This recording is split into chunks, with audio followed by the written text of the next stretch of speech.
Biscuits and tea. 34. 34. Period. 99. 99. Boom, boom, boom, boom, boom. Let's go. Alrighty, Boom. so I decided to act like we Let's decided to act like idiots when we do that, so that the guests can't embarrass themselves any more than what we just did. So no reason to be worried. Sounds good. So now you have to be, yes, feeling good. Everybody, so yeah, we have a wonderful guest today, Dr. Stephanie Schttler. Thank you for being here. Thank you so much for inviting me. I'm really happy to be here. Yeah. So, I mean, I would normally speaking, when you have somebody who's a doctor and a wildlife biologist on like someone as esteemed as Tyler, because Tyler's very proud of the fact that he's gone to college and he graduated. Oh, yeah. So normally I would let him maybe even run through or maybe break down your thesis, one of your thesis papers, perhaps. And I can pick it apart. Go ahead. Sure. Okay. Actually, you probably could. But well, if I explain it to you, you can definitely understand the concept. My stuff is not that hard to understand. And one of my passions is really making my science digestible to the public. I don't like using jargon. I don't like acting like you need to know so much information to be able to talk to me. I'm very down to earth. So Are you able to give us a quick rundown of what your thesis was? Sure. Yeah, I studied the social structure of African forest elephants. So I basically studied their family groups, who they interacted with, and if they were related to one another. That's awesome. thoughts, Tyler? I can go into more details if you want. I would actually love some more. Elephants have to be one of my favorite animals. Yeah, elephants are really cool. So I started studying forest elephants because there's actually 3 species of elephants. So do you guys know any of the species? African? Yes. Do you know the other one? Ooh. Yeah, Indian or Asian. Australian? But the African, no, there's no elephants. I did find out there's rhinos in Australia, actually. There's a feral, not a feral population, but wild feral population. But of course, were they brought there? Yeah, they were brought there. Gotcha. Who was bringing rhinos to Australia? I can't remember why they were brought there, but I was really surprised when I heard that too. Or they're just really good swimmers, and we just don't know they can swim. They hide that trait. People are always moving animals all over. Like National Geographic just had a story out recently about all the exotic animals in Texas. I mean, they're always breeding them for hunting and collection. But with elephants, there's 2 African species, and this was kind of recently declared within the past 10 years. So there was always a subspecies of forest elephant, but now they're designated as a species. And really, there's just not a whole lot of information known about this animal, which is really crazy because when you think about elephants, they're the largest land animal. You think like we would know everything about them. But they're just really hard to study because they live in the forest. Mm-hmm. And that was the main reason why I chose to study them. And it was definitely difficult. Wow. Okay. First off, I don't know anything about elephants. I'd be hard pressed if I could tell you anything. I want to just touch on this. I saw something in one of your TED Talks that you were talking about kids and nowadays, I guess that I don't want to make it sound like you're like all of us who are above the age of probably, to be honest, above the age of 25 who go, kids don't go outside anymore. All they do is, right. play on their, which is kind of true and obviously still kind of not. I mean, but you had some idea about how we now aren't necessarily being allowed to explore nature or wildlife. Could you maybe just touch on that? I have a follow-up question, but yeah. Yeah. So the premise is that I'm really driven to become a wildlife biologist because of conservation reasons. Even since I've grown up, and I'm not super old, I've seen species decline greatly and climate change get worse. So I'm really driven by conservation. And as I studied forest elephants, which are an endangered species, I realized all of their problems have to do with humans, that they're mostly getting poached. That's the big problem, poached for ivory. Okay. And no matter how much you study them, really until you stop the poaching, there's not that much you can do to help the elephant from the scientific research side, like studying the elephant itself. And so I just started to really understand the human factors more. And I learned that when people have these up close connections to nature as kids, that's really a big predictor if they have pro-conservation attitudes and behaviors in the future. And for me, that was definitely true. And it doesn't need to be these grandiose nature experiences. Like, you don't have to go to Yellowstone or these really remote parks. For me, I grew up in suburban Buffalo, New York, and we would just like flip over rocks and look at insects and go to ponds. And yeah, it's really these personal and emotional connections you have to make. So for the ponds, I remember we would catch frogs at this one pond, and then we saw that whole area got developed. And then I was like, oh my gosh, what happened to all my frog friends and stuff? Yeah. And I don't necessarily think that technology is the enemy. That was another big point I wanted to make in my TED Talk, is like, because I use my phone all the time. Like, I'm totally guilty of being on tech all the time, even being indoors a lot. I'm indoors most of the time. But I think we can use technology to enhance these connections. And I've been part of some projects, like with using camera traps. We use these cameras that we put on trees, and they take pictures of animals when they walk by. They're triggered by motion. And you see a lot of animals that you don't normally see. So part of my job was to work with teachers in classrooms to get them to use that to help us collect data, but then also help inspire the kids to learn about these animals and hopefully conserve them in the future.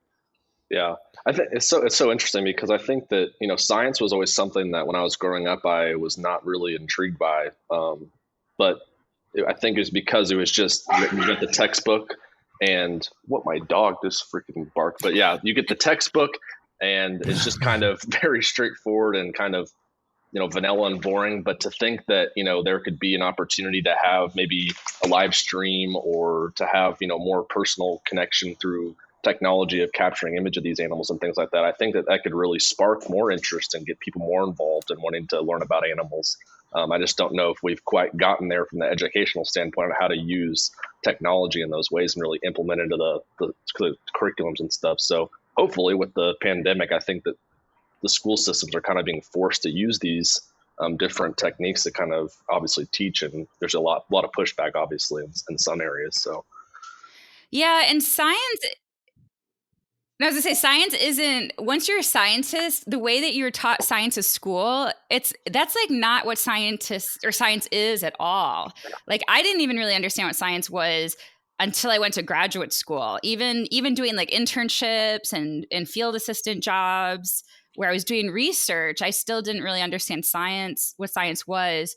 And really, it's just about asking questions, looking outside and being like, I don't know, what's eating that leaf? Why is one brown? Why is one green? Yeah. And then as a result, coming up with experiments to try to figure it out. And kids are actually really good at science because they're constantly asking questions. Exactly. And when I went to graduate school, and even now I still have a hard time because school like drills out of you to not ask questions. They're like, this is the right answer, and you want to get good grades. And I think girls are particularly vulnerable to this. They don't want to disrupt. They don't want to, cause problems. So yeah, if you have kids, like, encourage them to keep asking questions if they want to become a scientist, because that's a lot of it. Tyler never stops. He never stops, Tyler. So I know you had something that you wanted to. To be fair, both my parents are geologists, so they are. Yeah, so I grew up, and so we were out in the woods a lot. But I was saying, just with technology, like, I grew up on the David Attenborough, I think that's how you say his name, with Planet Earth. Like, that stuff, I would watch that from 10 to whatever till in college, like, just watch those episodes. And that's always just, if I wanted something to keep my attention for an hour, that's one of the few hour-long shows I could actually watch. Yeah, they do a really good job. Just one. Do you have any other? Do you know any other shows or something like that? I think that one's I think the Tiger best, King honestly. was the one that you liked the most, right? Yes, was that Tiger King? I actually did like Tiger King, but I was frustrated by it. But I did think it was an entertaining. I thought it was an entertaining series, and I understand that the show was focused on the people and not the animals. Yeah. But so many people were saying so many things, and they had investments in those statements. They're a biased source, like they own a zoo, and you just can't trust what they're saying. And they didn't have any unbiased people to be like, okay, here's really what's going on. And they manipulated the viewer to believe that Carol Baskin's sanctuary was bad, and it's not. I mean, say what you want about her and the husband and everything. Yeah. That's a totally different story. If you listen to the podcast, they talk more about that. So I don't know all the facts and everything with that. But in terms of the sanctuary, because I actually left with that. I was like, there's some really shady like sanctuaries out there that are phony, and they just exploit animals. So I came out of this being like, is this one of those sanctuaries? But I looked into it and I couldn't find really anything bad about them. And so that was really unfair that her nonprofit has to suffer. And I think others will have to suffer too, because they're going to be under all this scrutiny. Mm-hmm. My cat. Do you, just out of curiosity? Yes. Oh, brilliant. Brilliant as well. As many animals as we can get on the line. He's awesome. My annoying cat. Well, what's your cat's name? Leo. So can he just sense when you're doing something important and he just has to interrupt? He just likes to sit on my lap in general, so it doesn't matter if it's important or not. So he just always wants to be around.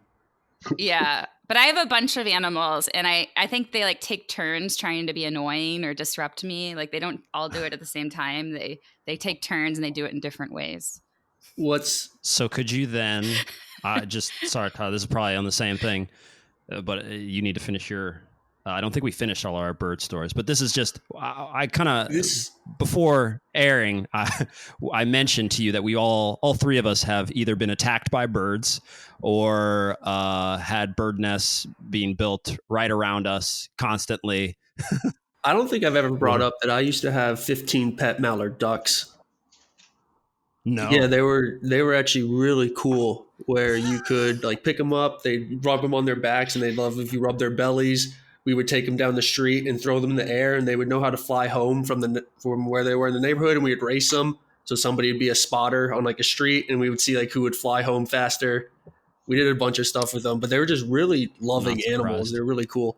How do I know you for 5 years and I don't know that you had 15 pet ducks? This is just like my dad. So my dad just decided he wanted pet ducks, so we just ordered them, and they came in the mail one day. And we had 15 mallard ducks. Is that how you can do that? Yeah, can you do order that? Ducks. Well, this is something new. Is there like a duck.com? How does that work? I don't know where some poultry type thing. We got guinea hens after too. The guinea hens weren't as much fun as the ducks. Okay. They're really dumb. Well, I was just gonna. I obviously we should talk about our bird attacks, and even though it's not your specialty, so your specialty is essentially elephants, though. Like you, and camera traps. I study animals with camera traps. So I've done studies mostly on communities of animal, but white-tailed deer. I know a lot about coyotes, and our camera traps are in India, Mexico, Kenya. In North Carolina. So those are the areas that I know most. Can you explain I've heard, I don't know if it's wolves or deer or wolves or coyotes, but how they can change rivers or the whole, they can change rivers? Something? I've seen something where wolves or coyotes something they do can actually alter the path of rivers. I don't know if this is just a weird fever dream. I'm so happy we have you here. I'm going to say no, but I've never heard that before. Well, then it's probably not true. I bet he's gone around and told like all these people that coyotes can change river. Like, I don't know where do you get this from? I had college. Yeah, they don't really do that much in the water besides just drink from it. I know it must have been some, if it's anywhere close to truth, it has to be some weird butterfly effect, but I don't know what. I don't know. There's no way. I'm so happy she's here. This is the greatest thing ever. So now you know who's making up most of the things in the group here. But I would love to know, since you said you have camera traps all over, you said you have them in India. Where else did you say? In Mexico, in Kenya, and North Carolina. Okay, so those are the schools that we work with. Okay. Oh, schools. Mm-hmm. Oh, I see. So there are schools in those places that you work in conjunction with to have the camera traps. Mm-hmm. Is that what you mean? Okay. All right. So which school has basically found, or who's going to take credit for finding Bigfoot? Have you found Bigfoot? No, when will you announce that? Not yet. There's nothing. Nothing even close to Bigfoot. Can we get an official consensus on the Bigfoot? Yeah, I mean, there's no evidence at all. No evidence. Against or for? Nothing. For. We have camera traps. There's scientists doing camera trap studies all over the world, and this is actually, I mean, I guess I don't take Bigfoot as seriously, but like in the United States, there's a lot of people who say there's Black Panthers or even mountain lions in the East, and they've been locally extinct there for at least 100 years, probably more. But like if I give talks, people will always raise their hand and say they saw a Black Panther or a mountain lion. And mountain lion is puma, cougar; they're all the same thing. Except for Florida. In Florida, there are the Florida Panthers. But we have camera traps all up and down the East Coast, and there's no evidence at all. And people will send me pictures, and it's always a house cat or like it'll be like a blur or something. It's never a good photo. There's bobcats, right? Yes, there's lots of bobcats. Okay. Because I saw that one of the videos you did about the Black Panthers, and you said that they're melatonistic. Is that the right word? Melanistic, yeah. Melanistic, yeah. Okay, so like that can you explain what that means again? It's just a genetic mutation where they turn mostly black. So it happens in leopards and jaguars, and you can still see their spots underneath. From what we know, there's been no records of a melanistic mountain lion. So if there is a Black Panther in the United States, it's either somebody's exotic pet that escaped, or it's possible it could be a jaguar from Mexico, because there used to be some jaguars in Arizona, and there are still some. I think there's just like literally a couple, but it's possible like one could have come up from Mexico too. Is it legal to own a? I think so. I think there's a lot of, if it's legal to own a tiger, I would say it's legal to own a jaguar.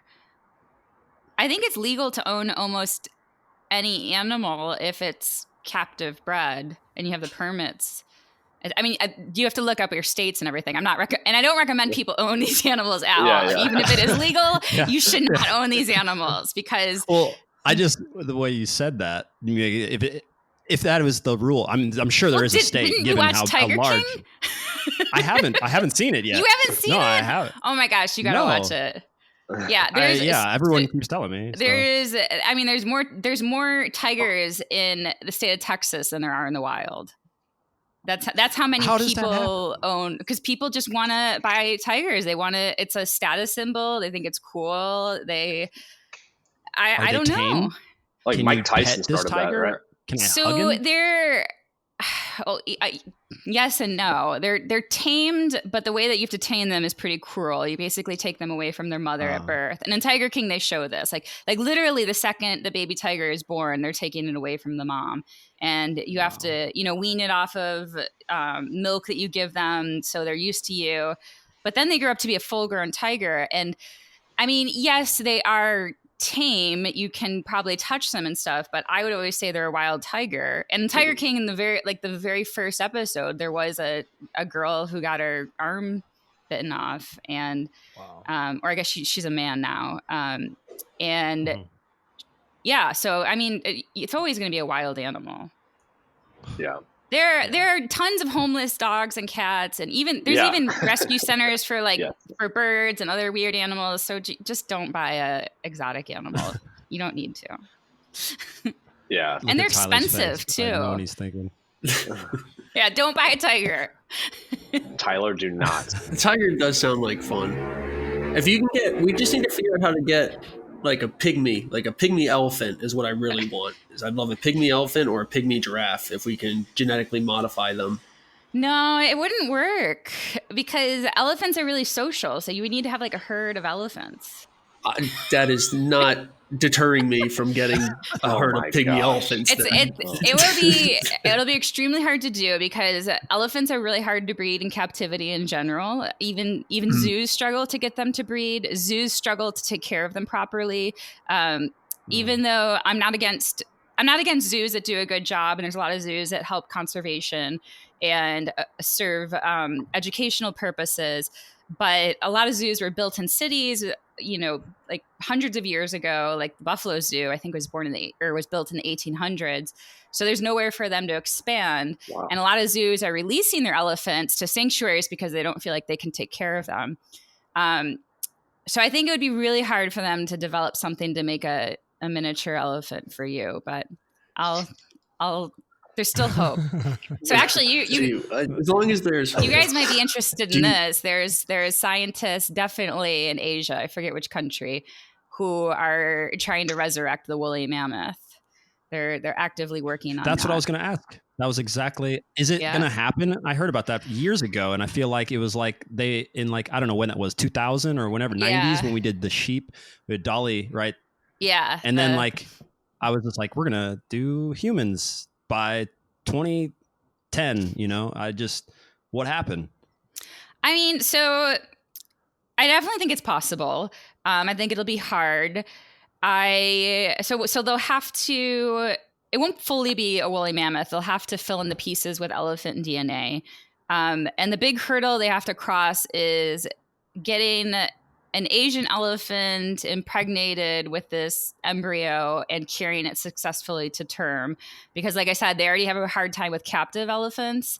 But it's totally possible. And on one hand, I think it's really cool and it would advance science for a lot of endangered species. So there's a lot of individuals, or there's a lot of species that there's only like a couple of individuals left. And for those, that you can't just like regularly breed them, it's really difficult. There's inbreeding issues and things like that. But in terms of I just think it would be a cool thing to do in terms of conservation or ethics. It's very sketchy because the species has been extinct for a long time. And like I said, elephants are really social. So if you bring back this one woolly mammoth, I guess it would bond with the Asian elephants that's with, but it's an ethical issue. Should we be doing this? What's going to happen is they're going to finally figure out how to do it, and it's going to be too hot here, so they're going to have to shave the woolly mammoth, and then it's just going to be a normal elephant. Yep. That's a decent idea. Oh my gosh. Wow. But there's an animal that recently went extinct, the thylacine, what's the other word from it? The Tasmanian tiger. It went extinct about 100 years ago. And it was exclusively due to humans. The humans just shot it out. And they've been trying to bring that back. And that I would understand more because there's habitat for it. And, we caused its extinction, definitely. But it's been unsuccessful so far. But why don't, and I hear this is one of those stats that just gets thrown around correctly.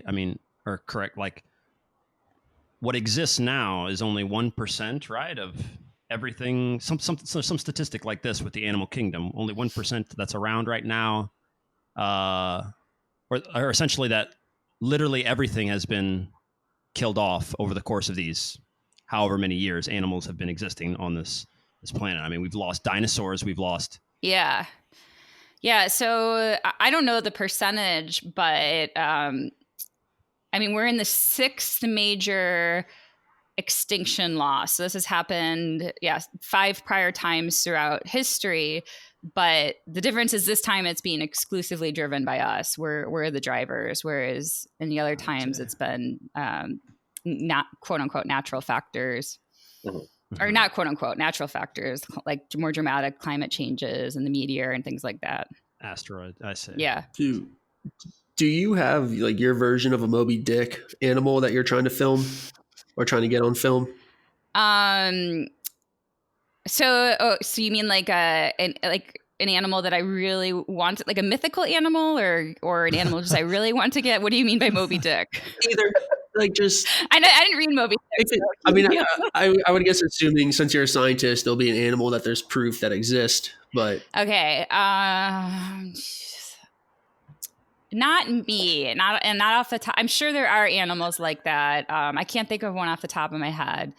But I mean, there have been experiences like that where, so in the country I worked in Gabon, they hadn't seen lions there for, I want to say like 2 decades, maybe more, and they got a lion there recently. So there are some cases like that. There was a species of antelope, I can't remember the name, that they thought was extinct that they got on camera trap. There's been a couple of cases like that, yeah. So I had a question about the camera trapping that you do.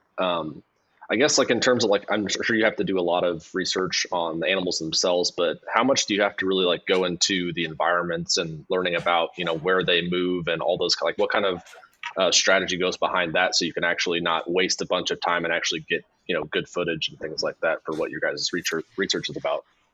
So for what we do, we actually work with volunteers, and a lot of scientists will work in protected areas where humans aren't living. And we actually kind of do the opposite. We put camera traps where people are living. So with me and the teachers, we actually have kids put their camera traps on their school grounds. And in terms of like the research of the environment, we really don't do any direct research. All of our metrics comes indirectly. So we'll take information about like climate or maybe vegetation and habitat from satellite sources or from data that we already download. Okay. And we relate the patterns of the animals that we see to those environmental patterns. I mean, usually humans is a big factor. We relate it to human footprint. And then also we look at relationships between other animals too. So, it's like the presence of coyotes affecting the presence of gray foxes or things like that. Gotcha. But with the camera trap set up at schools, we've been pretty surprised by what we get, even here in the United States, because we're working with a lot of suburban schools, and we definitely get coyotes, even on these like little tiny patches of forest. In India and Kenya, we've had both endangered species. We've had tigers, Asiatic wild dogs, which are dholes. We've had pangolins, a Grevy's zebra, black rhinos. Wow. I think. Are you catching anything on the camera traps that you shouldn't be catching? I mean, humans are also animals. Yes. Are you catching? Is there anything that you could tell us that you also catch, like this wild tail? Like I don't know. I haven't had too many, but there was a study before I came there, or they finished reviewing the images before I came there. And so this study was done on trails throughout state national parks in the United States, and they definitely caught people like running naked on trails and making love and things like that. Just nature. Wow. For schools, what I do know. Oh, actually, we did have somebody who came to a school with a gun. So our camera trap was used in the crime. They gave it to the police. Oh, wow. I think in Mexico they got drug deals on camera. Wow. And in Mexico, like they actually had to be really careful about where they put them because they don't want to get involved with the cartel at all. When you guys would turn over that footage, was there any kind of like payment out or reward for that then you could use for your guys' research? I don't think so. That was just between the school and the police. Like I think. Yeah. I think they checked the camera and they saw somebody was at school with a gun. I think it was an adult. I don't think it was one of the kids. And then they called the police and they turned over the. Gotcha. Yeah.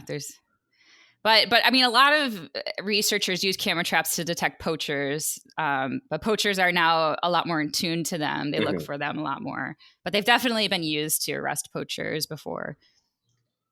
So for poachers, like for someone that like, lives in Kansas. Is there like, what's something that like, organizations that you would recommend that people support, or, this education on how, we can kind of stop poaching and, help endangered species not continue to die off, like, for elephants and things like that? Yeah. Well, endangered species are all over the world. So a lot of people do think of the charismatic ones like elephants and tigers. For those animals, I mean, honestly, Wildlife Conservation Society and World Wildlife Fund are two really great organizations. They're international. For poaching, you really just need people on the ground, and that really deters poachers. So they employ local community to be rangers and patrol the areas. Here in the United States, for endangered animals, a lot of our animals that are endangered are smaller animals like bats, even like certain types of rodents.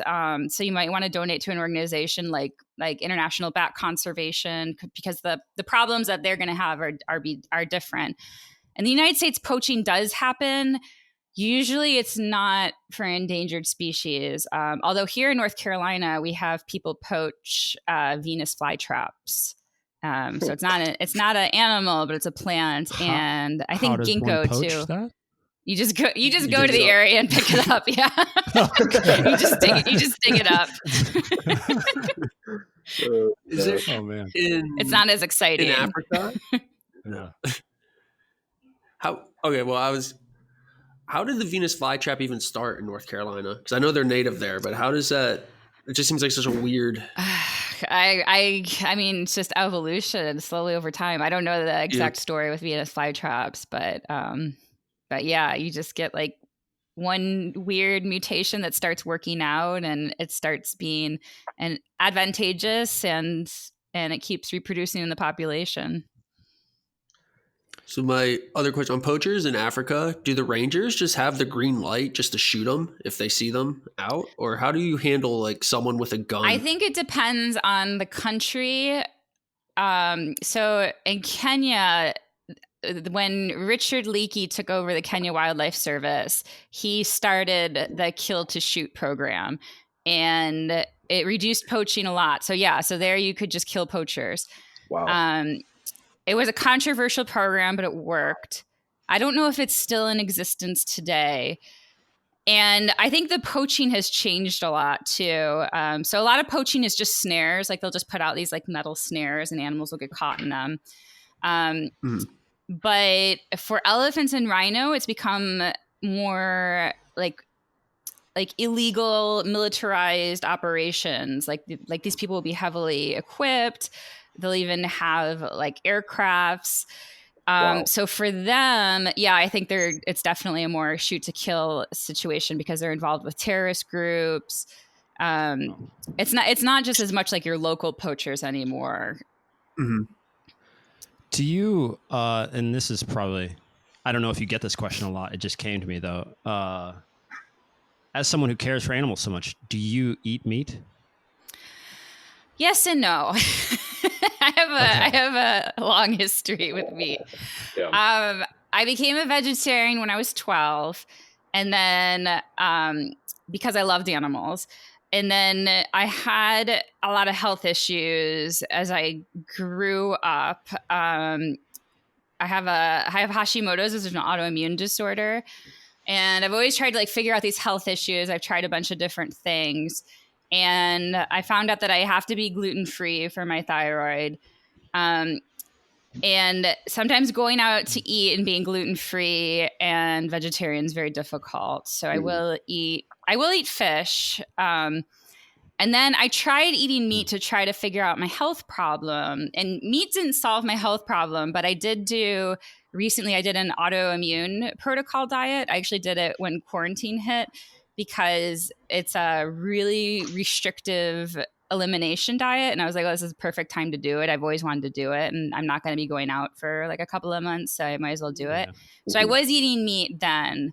And I don't love eating meat. But when I do eat meat, I make sure that it's local, that it's pasture raised. And I encourage people not to eat as much meat, because it is, even if you don't care about the animals themselves, the domestic animals, it is bad for the climate. Red meat or beef particularly has a heavy carbon imprint or footprint.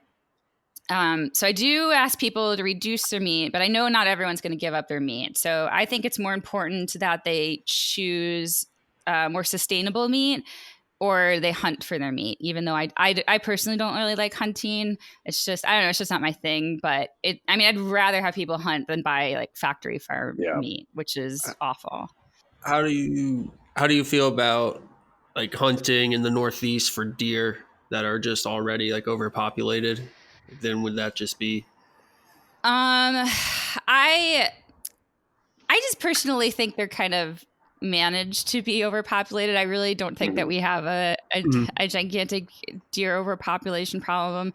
And when they get low, hunters complain. Like that's kind of a problem here in North Carolina now, is people are really worried about deer population getting low because of coyotes, and there's no relationship at all. Like coyotes do eat deer. They mostly prey upon fawns.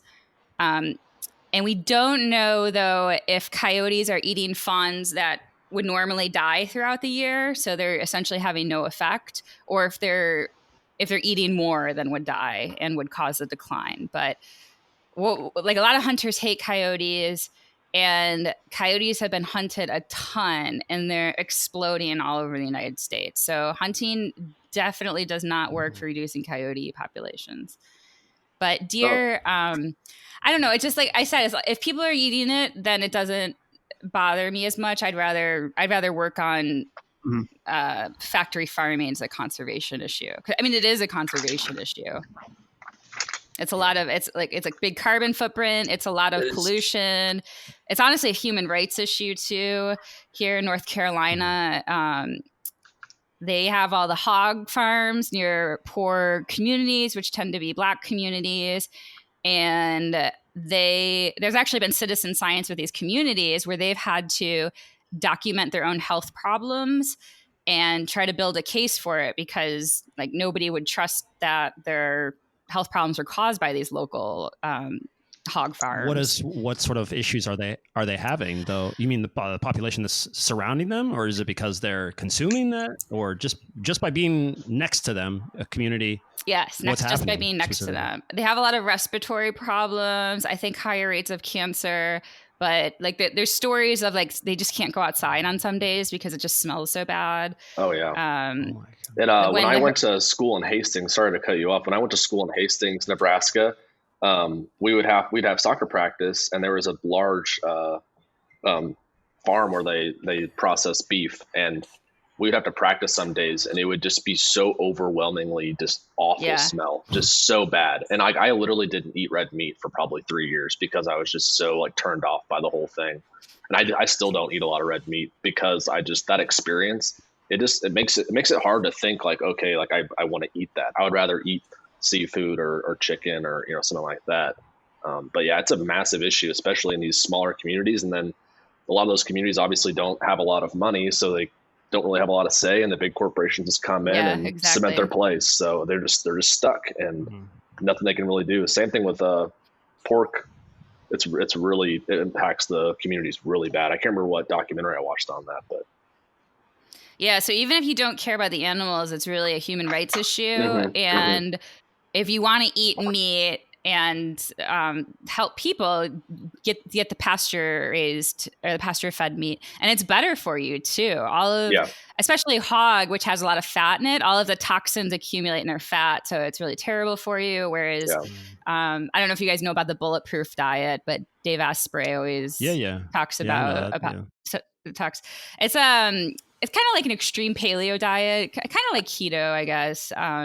Yeah, but he just really emphasized. He has the coffee. Sorry. Yeah, too. I know him. Yeah.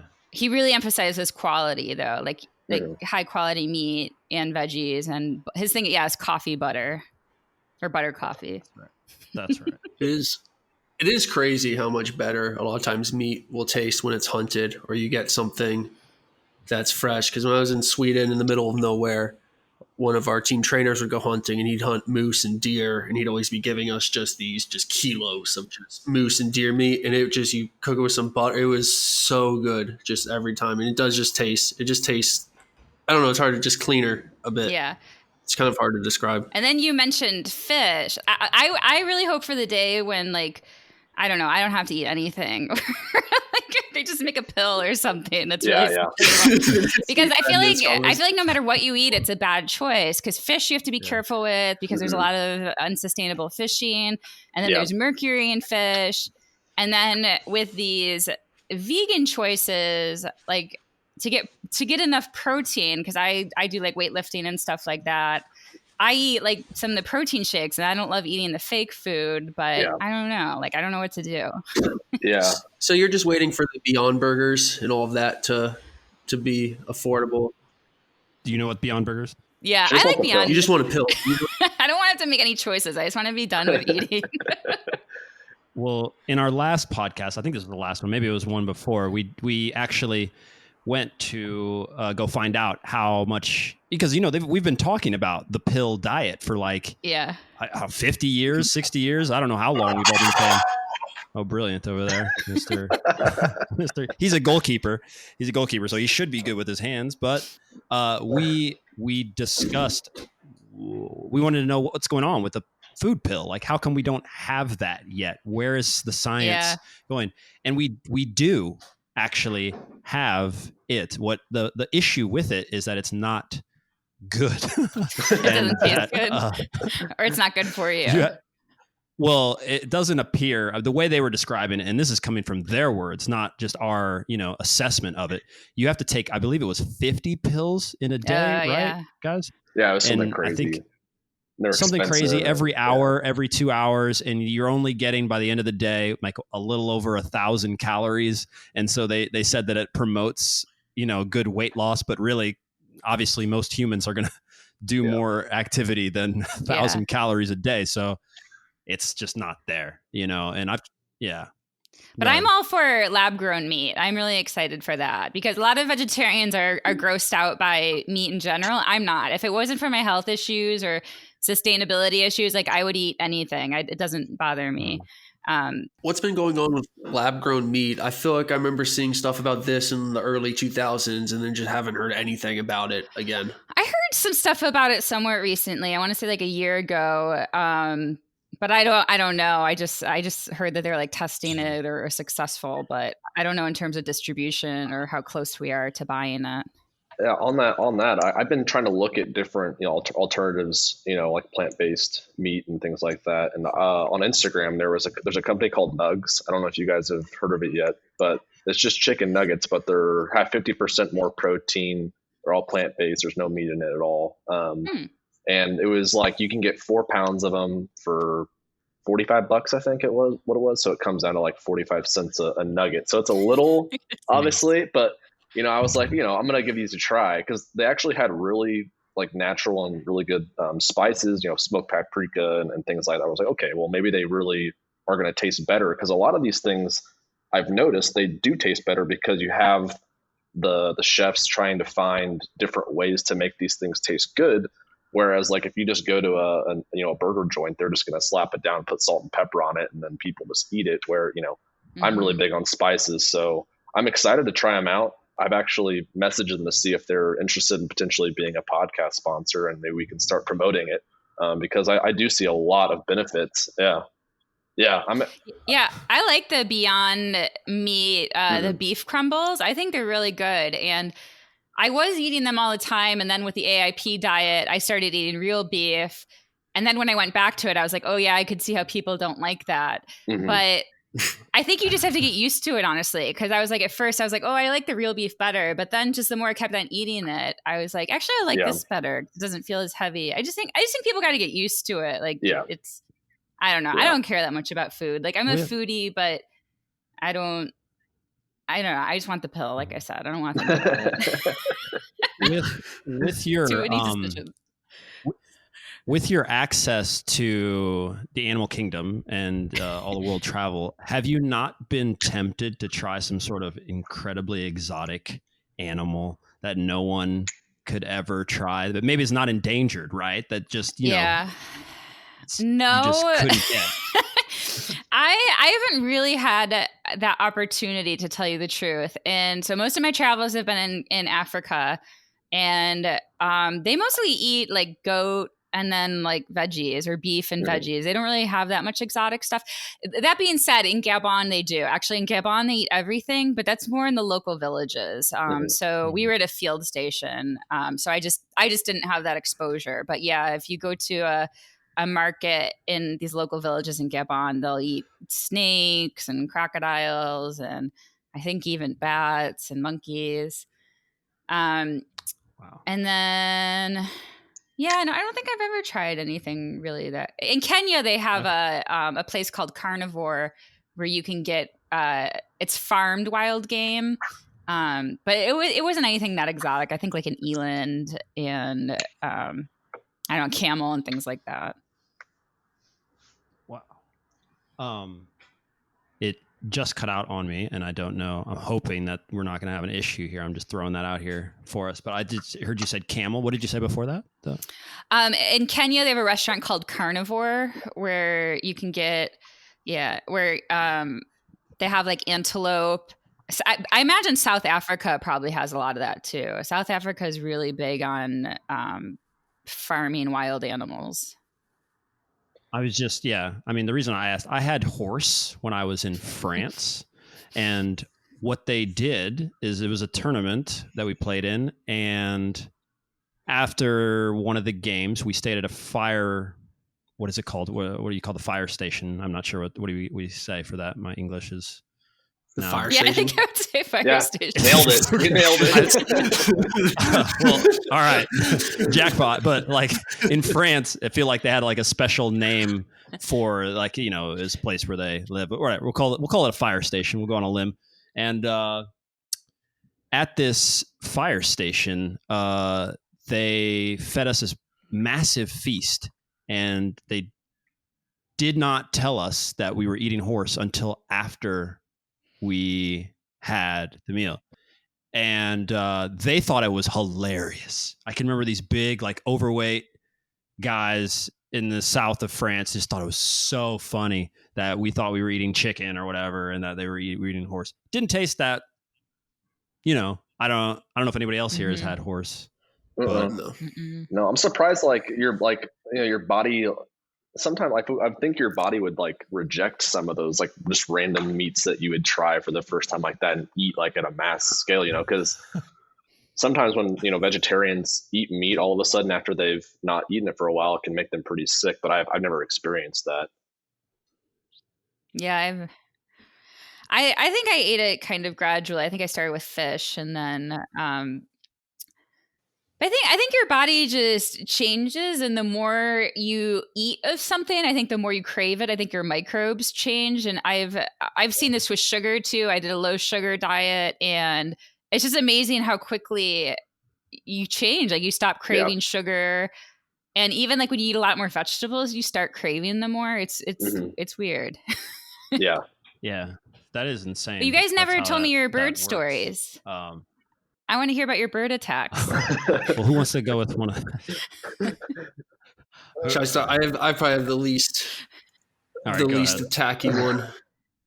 So on my balcony, I have a balcony here where they have, in Croatia, they have these big kind of like shades that you can draw down. So there's no window on the balcony, but there's these shades I've had drawn down for a while. And then I had them up like a couple feet for a couple weeks while it's pretty cold out. And I didn't realize that these two pigeons moved in to my balcony. So they had all their sticks, they had their little nest and everything. So then I was like, okay, I'm not having these pigeons stay on my balcony. So I put the shade all the way down, and they still come by a couple of times a week. They'll just stare at me outside the window. They'll just sit there and they'll just be like staring at me. Usually it's just the guy. There's a little couple. It'll be the guy pigeon will stare at me, and then his little girlfriend will kind of lurk behind to make sure I think he doesn't do anything stupid. But they just stare me down like in the middle of the day, just like, hey, are you gonna let us back in? And they still show up. It's been like 2 months, and they're still waiting to get their home back. And then I have the pigeons outside. They're literally right outside of my door here. They've been living there for probably 8 months or so, and I don't have a problem with them, except for when I walk out every single time. They haven't done it in a while because I've been trying to make peace offerings with them. I'm hoping you have some advice that I can maybe, become friends and show that I'm nice. But they attack, like they fly at me, and I walk out, and every time they fly at me because they think that I'm maybe trying to get into their nest. is there anything that I can do to let them know that I'm friendly? They're just regular like city pigeons? I wouldn't say they're regular. They're pretty big. They're massive. They're definitely pigeons, but they're bigger than normal. Like they're big. And where is their nest in relation to where you are? So, like my door is right here, and then it would be like maybe 6 feet, and then right like up in the corner, like where the corner of the apartment building is, there's like a little bit of an overhang, and they just have a giant nest right on the edge there. So when I walk to my door, I do get within like 2 or 3 feet of them. So I've asked the apartment complex maybe to put up a screen so they can't fly in. But yeah, I'm like carrying up my groceries, and they get pissed off every time that I'm walking up towards their nest. But I'm just trying to be friends with them. So yeah, I don't know what to do. That honestly, it's kind of weird that they attack you. I wouldn't imagine they would. The only time that I've had issues with birds, or I know of another study about, I can tell these 2 stories, but we went on this snorkeling trip, and it was a certain type of gull. And during the snorkeling trip, they give you lunch. And when my husband walked out, the gull like immediately hit him in the head and knocked over his sandwich to get it. But that was like a food source. So that was understandable. So I don't know why these pigeons would be attacking you so much. Whoa. I've started setting out some little bread, ever since then they've been less aggressive, but the thing with I usually recommend people don't feed animals though, because it can usually lead to more problems. Especially other animals will usually eat what you leave. Like in the United States, I think that's what's going on with coyotes, is coyotes are becoming a lot more bold. And I think it's because they're eating animal food and human food people leave out. But it's definitely a problem with bears. But birds are very smart. There's a lot of cool studies on crows that they can recognize faces. And there's this one crow biologist, I'll have to look her up, but she has some pretty cool stuff. And they do a lot of research with these weird face masks, these like super creepy face masks, and the crows can recognize them. Oh my gosh. That's one of me and my girlfriend's life goals is, if we've heard that if you give crows enough food and stuff, they'll bring you gifts. So they'll go find like coins or anything shiny, and they'll put them on your windowsill. So one of our life goals is to get crows to bring us some gifts. So we can have. I'm trying to find her Twitter. I don't know if I can remember her Twitter name. Maybe I'll have to send it to you after. Was it not Nikola Tesla that had? I believe Nikola Tesla had this, and the inventor. I don't know who. Tyler, you should hopefully know. He's from Croatia. You know Tesla. You know Nikola Tesla. I would assume they have a statue of him like everywhere. Yeah. Well, he being an ultra incredible. Incredibly smart guy, supposedly had a relationship, and I don't mean anything weird like that, but he had this connection to a bird, I thought it was a crow, and he also had a whole bunch of different OCD issues. So it was probably one of those weird big raven crow birds here. I don't know what they're called, the big black and white ones, I would assume, just because they're. It was in New York. Everywhere. It was in New York. Oh, it was in New York. Oh, never mind. They have. They've done a lot of experiments with the Macedonian crows. Those are some of the smartest animals on earth. They do a lot of like give them puzzles and stuff. What do those look like? I think those just look. I'm not a bird biologist at all. I'm sorry if bird biologists are listening, but I think they just look like a big black crow or raven. I think you're talking about I think there's a hooded crow. They have like a white chest. Yeah, they have like in kind of a white like spots, not spots on their back, but they're big though. They're really big for. Yeah. Well, I would throw in my story. I mean, so basically for B, there's nothing he can do. Obviously, just I don't know, maybe shave, change your outlook. Do they do it to all of the people or just you? With mine. No, there's people around the apartment complex that complain all the time that these pigeons are just aggressive.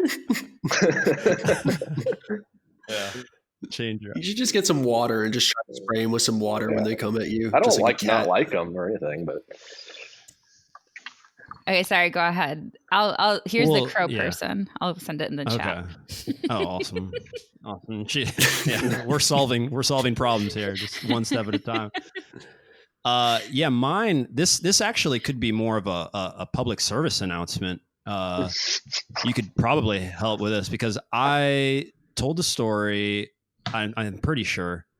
I was out playing at a field, and Brandon knows where this is. It's a wide open field, and there is a hawk of some. It's a big bird. It's not a normal bird. It could probably, eat a small dog. It's what it looks like. It was just so big, but it would. And one day I was out playing soccer and I was on the field alone, and it started to circle me. I didn't know that it was circling me. That wasn't my first initial thought, was that, it's circling around me. But then as I started to notice that there's nothing out here else moving for it to circle, there's no dog, no little rabbit or there's nothing. It's just me. And that it started to get smaller and smaller. And my biggest concern before what actually happened was, if a bird attacks you, what exactly, like, I know what to do in an earthquake. I know what to do when there's a fire, when you catch on fire. Like, I know there's a protocol for all these things. What's my protocol when being attacked by a bird or just an animal in general? Do you have some general advice? It depends. It depends on the animal. So for a bird, especially a hawk, I'd say you probably want to go to a ball and like protect your eyes and your head and stuff like that, because like of all the talons and the beaks and them pecking at you, I don't really know of any bird attacks though. They're just it's kind of hard to defend yourself. I would just say go into a ball because you can't really run away from them. What were they doing in the Hitchcock movie? Like attacking her head and just like pecking at her.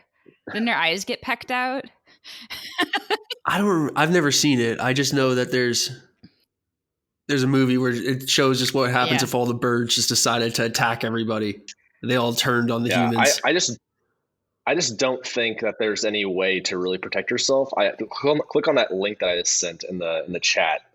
It is I'm not sure what kind of bird it is. Maybe you might know, but this bird catches a shark and it's just flying it around. It just came out in the news last week.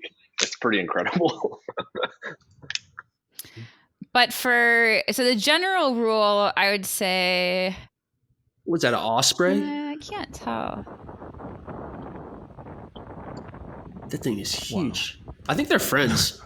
It's just showing them. It says an osprey. Wow. Osprey. But so if it's an herbivore, I would say in general run, with the exception of gorillas. This might not be an exhaustive list, but you don't run from gorillas. You don't run? No, you don't run. Do you stand them up? Because I don't think that... I mean, it sounds like a tough guy attempt here. You crouch down and you pretend like you're eating plants and you don't look at them. Okay. Wow. A gorilla has to be the most terrifying experience. I would to be have really just scared. Lurking next I would to be. You. So I trekked the mountain gorillas in Rwanda. That was an incredibly rewarding experience but they're habituated. So they're wild animals, but they're used to people. They've been habituated for decades. But in Gabon, the gorillas there are not habituated at all, and they tried to habituate them. So if you encounter a wild gorilla, you have to crouch down and pretend you're eating. You can't look at them in the face. And then hopefully they just walk off. That happened to one of my friends. They had to do that for an hour until the gorilla left. Yeah. Did they try to make it more convincing as it went on? Like actually started eating the leaves. Put some dressing on it, some vinaigrette. You're like, well, I promise I'm eating it. Seasoning. But you want to act submissive, and then with bears, you want to not move at all. So that sounds worse. I think you can crouch down too and like protect yourself. But if like they catch you before you've done that. Like you just want to stay still completely. And that to me would be terrifying as well. Oh my gosh. I've heard with black bears, you're supposed to actually like charge them. I don't know if that's actually right. For bears in general, if you see them from a distance, you want to make noise and make yourself look big, and like, you know, clap your hands to try to get them to go away. But if they're really charging you, no, I think you just stay. You just stand there. No. But pretty much everything else, I think you run from. But yeah, Will had a good technique though. When he told us when the hawk was coming down closer, what did you do? I thought this was a very genius move. Yes. Yeah. So there was a bunch of goals on this field, but there was one goal that was near that was actually kind of tipped. And so my thinking was I needed to make sure that I was within range of the tipped over net. That way I could get under the net, because I figure that's how you would catch a bird it can't get, it clearly can't get to me. So I was up there and like under there and like near there in order to be ready, you know, in case the actual, you know, spearheaded attack came in. I figured that would have protected me completely. It may be very well possible that the bird could land and, you know, and just peck my entire just walks in off. Just get straight, or just go straight through the net. I don't know, but that was it didn't attack you. It didn't finally. It would come down really close. It would come down like, I don't know. I'm horrible with the meter, like, or, you know, guessing this stuff. But it would dip down. It would just go like that, like that. You sure there wasn't like a rabbit or a snake or something on the ground?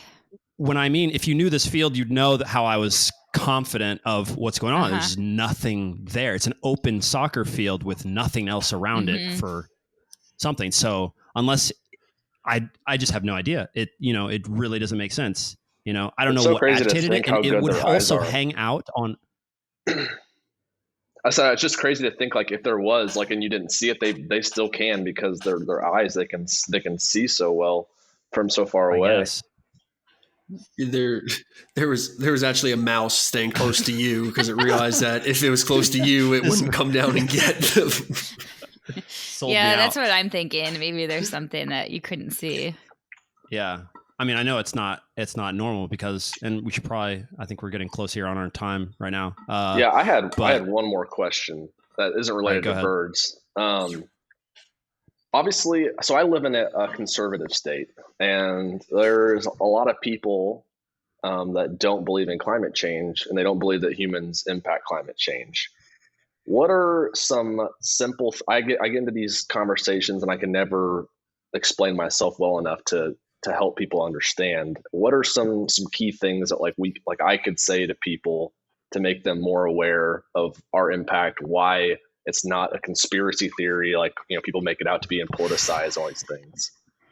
Good question. That is a very, very good question. I don't know if I have the answer. I would say that even if people are conservative, I would say that it's not that they don't believe that climate change is happening. It's like you said, they don't believe that it's humans are causing climate change.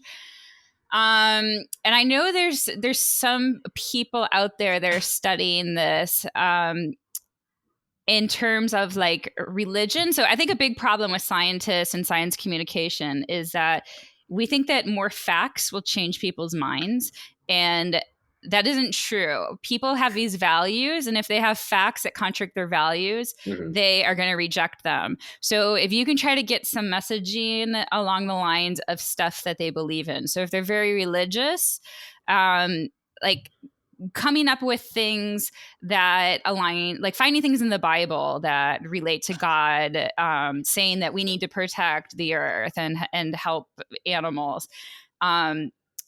And maybe for climate change, I don't know, maybe not even like worrying about climate change as much, but instead more of like actions that you do that have negative effects that they can see. So like for the factory farming thing, like red meat is a really big problem for climate change. But instead of going from a climate change angle, you could maybe say like pollution, like there's or antibiotics or something that they're going to align with.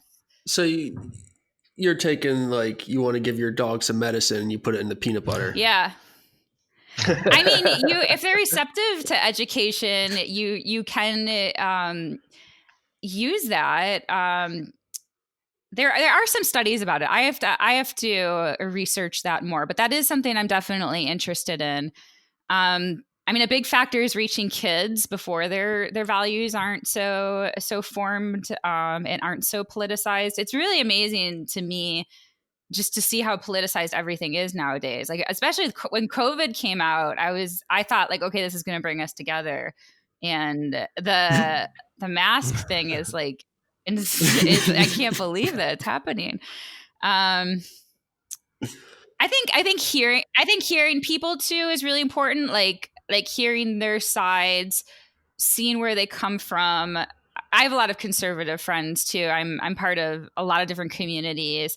And I think just acknowledging that they feel differently, I think they're more receptive to hear you as well. So I think it's not necessarily like, I think it's just being less confrontational and having more of a conversation about it. Yeah. What event in the US do you think could happen that would actually bring both sides closer together than just split them farther apart? I don't know. We need like an alien invasion, or I mean, people do come together when the shit hits the fan. So, I mean, like with the hurricanes and the flooding in Texas, like you did see people helping each other. And I think, I mean, like the cities are preparing for climate change. They're just preparing more for the immediate effects. They're not thinking long term. And I think we need to also spin it more positively too. Like the Democrats are terrible at messaging, terrible. So maybe instead of focusing on climate change so much, focus on creating new green jobs. Mm-hmm. Yeah, because that's always the main thing is when you say, factory farming, well, what do you expect to do with all these people that have jobs in, these areas of the country where that does employ a ton of people? So that's always the main argument. Well, is it good to have a career in an economy based on that when it's really hurting things for the long run? So I do think that's very true. If we can figure out ways we can make more money, we can make things better. Our schools will be better. Our cities will be maintained better if we can sustainably, have businesses that actually help everything. So. And those jobs are really bad jobs too. Like a lot of them actually go to undocumented immigrants because Americans won't take them. They're so bad, like especially the slaughterhouse ones. But just in terms of like what you can do for climate change, the biggest thing you can actually do is not have kids. Because a lot of people talk about like driving and airplanes and stuff like that.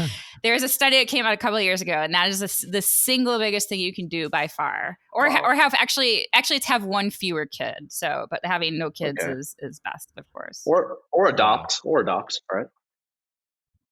Yeah, you can adopt. Yeah, they're already existing. So I've been on the no kid train for a while, and I get a lot of flack for it. I've been no kids a very long time, aside from climate change. I don't know. I just never wanted kids, and I love kids, but I just feel like it's not for me. So don't. How often did you have people say, "Oh, you'll change your mind"? Honestly, not too much. It's more when I travel to Africa, especially. People think it's really weird. Because I think their societies are just like so family based. Here, it's a little bit more normal to not have kids. But yeah, people have told me I'll change my mind. And my uncle doesn't have kids, and I asked him once, like, do you regret not having kids? And he said no. And I was like, okay, I'm fine. Thanks, and then when my sister had kids, I mean, I'm really close with my niece and nephew, but after them, I'm like, I know I don't want to have kids. This is what I've been saying forever. Is just my sister. I have a niece, and I'm just like, I can go just hang out with a niece for a weekend or something, and then once she starts to annoy me, just like, all right, like go back to your mom, and then I'll see you in a week or two, and that's just yeah. That's all the kids I need in my life. I think I can do more without having kids, like more in terms of helping the world. That's honestly how I feel. So a lot of people think it's a selfish decision, and yes, it is, but it's also I think it's selfless because I actually want to do more like how Oprah does. Like she, builds these schools. She she has all these girls. She calls them her girls that she mentors. So yeah, I think sometimes you can do more by not having kids. Totally. I mean, well, the way you look at it, Oprah, as amazing she is, we're all basically Oprah's kids. That's basically the way I see it. She just woke up one day and decided to adopt everyone on Earth and give them free cars and schools and everything that Oprah does. But, okay, I think we are pretty much out of time, which is unfortunate because this has been very enlightening. It's great, obviously, that we learned that coyotes don't change rivers. That's a very important fact. That's not proven. I think you're thinking of beavers. I'm pretty sure we have a scientist on our show. It's not beavers. It's something I'll find an article. All right, you find it out. We'll make sure we invite you back. You guys can debate whether or not that's true or not. I should have Googled this actually. Yeah, you totally should have, but too late now. Okay, we will link obviously to all of your stuff and where everybody can find you. Do you have anything else going on personally right now, or that you might want to shout out and we can link up to? Can I just throw something I just Googled really quick? Go ahead. The presence of wolves even substantially changed ungulate behaviors. Oh, but remarkably, I know what you're talking about. The presence of wolves also changed the rivers. Also, reintroduction, it was noticed the riverbanks erosion decreased, so rivers meandered less, the channels deepened. I know what you're talking about. What is that all about? Headphones might die, so I might get cut off, but I have other ones I can change to quickly. That's about the wolves in Yellowstone. So it changed when they reintroduced the wolves to Yellowstone. It changed the elk behavior, which then had cascading effects on all the vegetation. So that's what that's talking about. Oh, okay. Yeah. But, so you just explained it. So it was just some butterfly. Yeah, so you are right. I don't know if it changed the course, but yeah, it definitely had. That's one of the classic examples of how if you kill one species, then everything changes. Mm-hmm. So, there you go, Tyler. Well, yeah, there you go. Yeah, salt. Yeah. Yes, you're right. It was just yeah, you're right. Just the way you explained it was not smart enough. Okay. Well, awesome. Then yeah, we'll make sure to link to everything. Thanks obviously for being here, and it'll be awesome to get you back. I'd love to. It's in fun. the US and everything is calm, Was there anything you wanted to plug though before Tyler interrupted you with the I have a book coming out this fall, so if anyone wants to be a wildlife biologist, I have a book telling them about my story and how to become one, because it's a really weird career and people don't know how to get into it. When does it come out? It'll be out this fall sometime. All right. Well, we will expect you back here to plug it this fall. All right. Yeah. All right. Awesome. Well, thanks. And thank you. B and T boys, bad T boys. I don't know I can't remember how we call our. We're still going tea bad party. T boys. I'm sticking with the bad T boys. We can't figure out a name for our fans. And we've got a bunch of, we've got the bad T boys, the biscuits and tea, something. I don't know, the tea party, but that's kind of taken. Yeah, don't use the tea party. we can compromise and say the bad tea party. Yeah, maybe we can call it the bad tea party or something like that. The bad tea party. Okay. Alrighty. All right. Thank you. Well, thanks. See ya.